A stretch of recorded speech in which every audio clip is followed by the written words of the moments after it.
Assalamualaikum warahmatullahi wabarakatuh. Gimana kabarnya teman-teman? Semoga tetap dalam keadaan sehat selalu ya. Ya, jadi pada video kali ini akan membahas tentang FR soal TWK yang muncul pada soal SKD CPNS tahun 2021. Sebelum lanjut videonya, jangan lupa subscribe, like, comment, and share ya. Oke teman-teman, jadi langsung masuk ke soal yang pertama. Jadi ada pertanyaan yang muncul, siapakah tokoh pemuda yang mendesak Soekarno untuk segera memproklamasikan kemerdekaan? Ya, jadi tokoh pemudanya itu yaitu Sultan Syahrir, Wikana, Darwis, dan Hairul Saleh. Jadi mereka mendengar kabar melalui radio tentang desas-desus Jepang bakal bertekuk lutut. Nah, kemudian mereka para tokoh pemuda atau golongan muda mendesak golongan tua untuk segera memproklamasikan kemerdekaan Indonesia. Ya, jadi diingat ya, tokohnya Sultan Syahrir, Wikana, Darwis, dan Hairul Saleh. Jadi ada soalnya seperti ini yang muncul. Oke, soal selanjutnya ada soal yang muncul, apakah hubungan pembukaan dengan isi undang-undang? Nah, pembukaan Undang-Undang Dasar 1945 adalah pokok kaidah yang dijadikan landasan serta peraturan hukum tertinggi bagi bentuk hukum lainnya, termasuk hukum dasar tertulis dan hukum dasar tidak tertulis. Kemudian antara Pancasila sebagai dasar negara dan Undang-Undang Dasar 1945 khususnya bagian pembukaan sebagai dasar hukum, keduanya memiliki hubungan yang saling berkaitan atau tidak dapat dipisahkan. Dapat digambarkan jika Pancasila adalah rohnya, sedangkan Undang-Undang Dasar 1945 adalah raganya. Selanjutnya, Pancasila merupakan dasar filsafat negara yang termuat dalam pembukaan Undang-Undang Dasar 1945. Artinya, setiap hal dalam konteks penyelenggaraan negara harus sesuai dengan nilai Pancasila, termasuk peraturan, perundang-undangan, pemerintahan, sistem demokrasi, dan lainnya. Kemudian dapat disimpulkan jika hubungan antara Pancasila dengan pembukaan Undang-Undang Dasar 1945 merupakan hubungan yang sifatnya formal. Artinya Pancasila dijadikan dasar dalam penyelenggaraan negara serta sebagai norma positif. Pancasila memiliki kedudukan yang kuat dan tidak dapat diubah. Sedangkan pembukaan Undang-Undang Dasar 1945 berkedudukan sebagai tertib hukum tertinggi. Selain itu, Pancasila dan pembukaan Undang-Undang Dasar 1945 juga memiliki hubungan material. Artinya, Undang-Undang Dasar 1945 merupakan kaidah hukum negara Indonesia yang mana seluruh unsur dan pokok kaidahnya bersumber dari Pancasila. Maka dapat dikatakan jika Pancasila juga merupakan tertib hukum Indonesia. Oke, pertanyaan selanjutnya. Jadi di soal itu dituliskan bunyi pasal 18 UUD NRI 1945 sebelum amandemen. Yang terdiri atas satu pasal yang pada intinya menyatakan bahwa pembagian daerah Indonesia atas daerah besar dan kecil dengan bentuk susunan pemerintahannya ditetapkan dengan undang-undang dengan memandang dan mengingati dasar permusyawaratan dalam sistem pemerintahan negara dan hak-hak asal-usul dalam daerah-daerah yang bersifat istimewa. Pertanyaan yang muncul, bagaimana bunyi pasal 18 UUD NRI 1945 setelah amandemen? Ya, jadi yang ditanyakan adalah setelah amandemen. Nah, jawabannya adalah pasal 18 UUD NRI 1945 pasca amandemen secara anatomi mengalami perkembangan menjadi 3 pasal. yaitu pasal 18A, pasal 18A dan pasal 18B.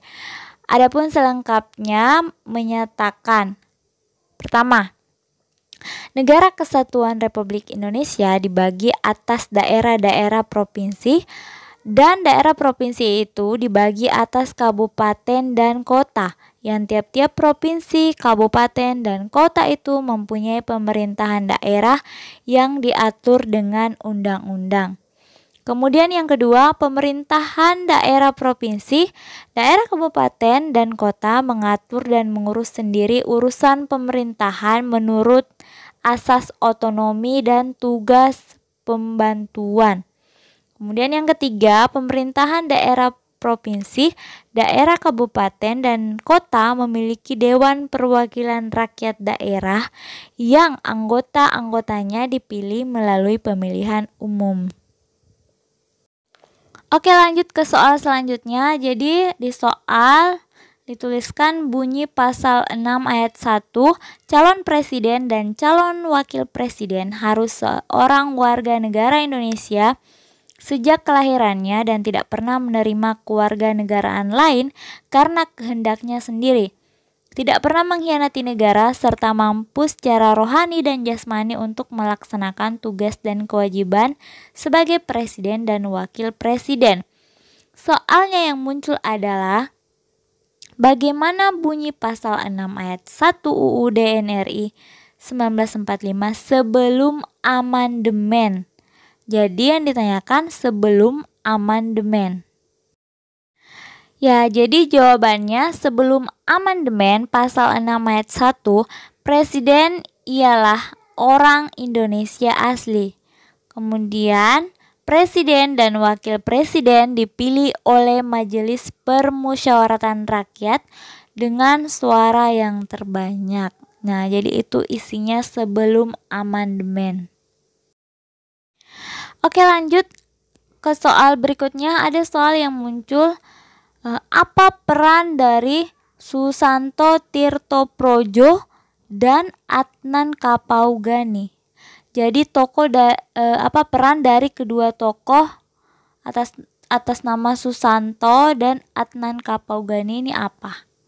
Nah, jawabannya adalah Susanto adalah negarawan Indonesia yang pernah duduk sebagai Menteri Kehakiman dalam 6 kabinet yang berbeda, mulai dari kabinet Syahrir III hingga kabinet Hatta II.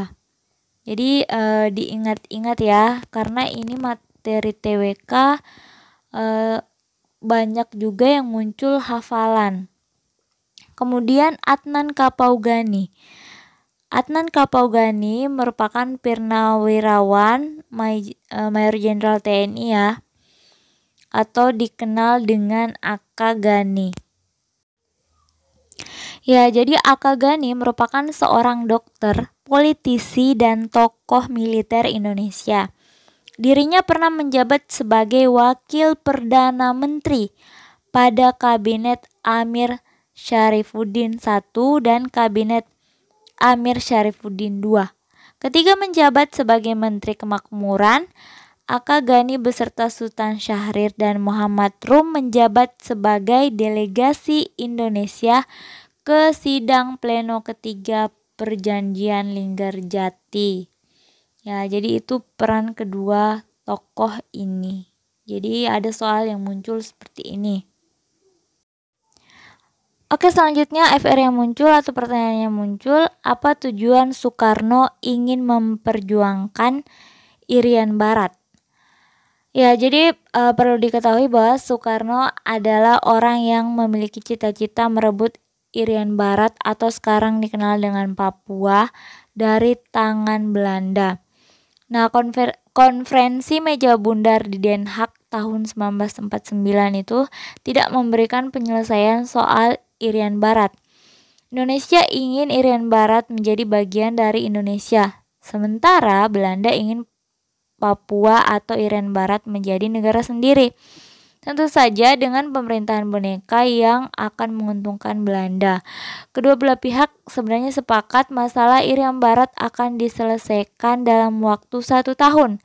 Namun kenyataannya setelah 10 tahun tidak ada penyelesaian soal Irian Barat. Maka Soekarno pun geram. Presiden pertama Republik Indonesia ini memang bermimpi mempersatukan Nusantara dari Sabang sampai Merauke, Semenanjung Malaya hingga Sabah dan Sarawak. Oke, lanjut di alun-alun Yogyakarta tanggal 19 Desember 1961, Soekarno berteriak lantang menyerukan Trikora atau dikenal dengan Tri Komando Rakyat. Bukan tanpa sebab seruan itu disampaikan di Yogyakarta dan mengambil tanggal 19 Desember 1948 atau tepat 13 tahun sebelumnya Belanda menggelar agresi militer Belanda kedua dan menyerang kota Yogyakarta. Pemerintahan Republik langsung jatuh. Soekarno-Hatta, Syahrir dan para pemimpin Republik ditangkap tentara Belanda. Soekarno pun bertekad membalas dendam dengan mengumumkan Trikora. Dia menyatakan konfrontasi dengan Belanda. Nah, yang teman-teman harus ketahui juga atau ingat-ingat juga adalah isi dari Trikora atau Tri Komando Rakyat. Isinya itu ada 3. Yang pertama, gagalkan pembentukan negara boneka Papua. Yang kedua, kibarkan sang merah putih di Irian Barat. Yang ketiga, bersiaplah untuk mobilisasi umum guna mempertahankan kemerdekaan dan kesatuan tanah air dan bangsa. Lanjut ke soal berikutnya, ada soal yang muncul, apa peran Dr. Supomo dalam mempersiapkan kemerdekaan? Ya, jadi peran penting Dr. Supomo dalam mempersiapkan negara Indonesia merdeka dan dalam perumusan dasar negara adalah: yang pertama, menjadi anggota yang aktif dalam organisasi BPUPKI dan PPKI. Yang kedua, ikut serta dalam mengusulkan dasar negara yang berbunyi persatuan, kekeluargaan, keseimbangan lahir dan batin, musyawarah, dan keadilan rakyat. Yang ketiga, menjabat sebagai ketua dalam panitia kecil perancang Undang-Undang Dasar. Yang keempat, ikut serta ambil bagian menjadi anggota panitia penghalus bahasa guna mempersiapkan Undang-Undang Dasar. Jadi itu peran Dr. Supomo dalam mempersiapkan kemerdekaan. Oke, soal selanjutnya yang muncul yaitu siapa sajakah tokoh perjanjian Linggarjati? Ya, jadi yang ditanyakan adalah perwakilan Indonesia dalam perjanjian Linggarjati. Oke, langsung kita bahas. Perwakilan Indonesia diwakili oleh 4 orang, yaitu Sultan Syahrir. Jadi Sultan Syahrir memulai karir politiknya di Indonesia, kemudian dipilih menjadi Ketua Umum Partai Pendidikan Nasional Indonesia Baru atau PNI Baru. Usai proklamasi kemerdekaan, Sultan Syahrir diangkat sebagai Ketua Komite Nasional Indonesia Pusat atau KNIP, kemudian pernah 3 kali memimpin kabinet parlementer. Nah, tokoh selanjutnya adalah Muhammad Rum. Muhammad Rum dilahirkan di Parakan, Temanggung pada 16 Mei 1908. Rum mengenyam pendidikan di sekolah Sofia dan setelah 3 tahun keluar sekolah. Nama Muhammad Rum sulit dipisahkan dari Majelis Syura Muslimin Indonesia atau dikenal dengan Masyumi. Dirinya terpilih menjadi Ketua Umum Masyumi menggantikan Muhammad Nasir pada 1958 sampai 1960. Muhammad Rum dikenal sebagai diplomat ulung. Kehebatannya di atas meja perundingan membuatnya ditunjuk menjadi anggota diplomasi Indonesia di berbagai perundingan. Nah, perundingan-perundingan tersebut antara lain Perjanjian Gencatan Senjata dengan Sekutu, kemudian Perjanjian Linggarjati, Perjanjian Renville, Perjanjian Rumroyen, dan konferensi meja bundar. Oke, lanjut ke soal berikutnya. Ada yang muncul, apa saja hasil dari perjanjian Renville? Nah, jadi jawabannya setelah disepakati pada 17 Januari 1948, perjanjian Renville memuat beberapa persetujuan, yaitu yang pertama, Belanda hanya mengakui Jawa Tengah, Yogyakarta, dan Sumatera sebagai bagian wilayah Republik Indonesia. Yang kedua, disetujuinya sebuah garis demarkasi yang memisahkan wilayah Indonesia dan daerah pendudukan Belanda. Yang ketiga, TNI harus ditarik mundur dari daerah-daerah kantongnya di wilayah pendudukan di Jawa Barat dan Jawa Timur. Nah, soal selanjutnya, siapakah delegasi Indonesia pada perjanjian Renville? Ya, jadi perjanjian Renville ini adalah perjanjian antara Indonesia dengan Belanda yang terjadi pada tanggal 8 Desember 1947 sampai 17 Januari 1948 di atas geladak kapal perang Amerika Serikat sebagai tempat netral atau dikenal dengan USS Renville yang berlabuh di Jakarta. Perundingan dimulai pada tanggal 8 Desember 1948 dan ditengahi oleh Komisi 3 negara yang terdiri dari Amerika Serikat, Australia, dan Belgia. Perjanjian ini diadakan untuk menyelesaikan perselisihan atas perjanjian Linggarjati tahun 1946. Nah, pertanyaannya kan siapa delegasi Indonesia pada perjanjian Renville? Jadi delegasi Indonesia diwakili oleh Amir Syarifuddin sebagai ketua, kemudian ada Ali Sastro Amijoyo, Haji Agus Salim, Dr. J. Leimena, Dr. Choa Tik Len, dan Nasrun. Jadi ini delegasi-delegasi Indonesia pada perjanjian Renville. Oke, yang terakhir, apa dampak dari perjanjian Renville? Ya, jadi berakhirnya agresi militer Belanda yang pertama dan disetujuinya perjanjian Renville mengubah arah perpolitikan Indonesia. Golongan kiri yang selama awal kemerdekaan ditempatkan dalam struktur pemerintahan mulai tersingkir. Tersingkirnya golongan kiri merupakan cikal bakal terjadinya pemberontakan PKI di Madiun pada 18 September 1948 di tengah konflik yang masih terjadi antara pihak Belanda dan Indonesia atau pihak Belanda dan Republik. Perjanjian Renville mengurangi wilayah kekuasaan Indonesia yang telah diakui secara de facto. Ini sangat merugikan pihak Indonesia. Wilayah-wilayah penghasil kebutuhan pokok telah dikuasai oleh pihak Belanda, menyebabkan perekonomian Indonesia memburuk, terlebih ketika Belanda melakukan blokade ekonomi.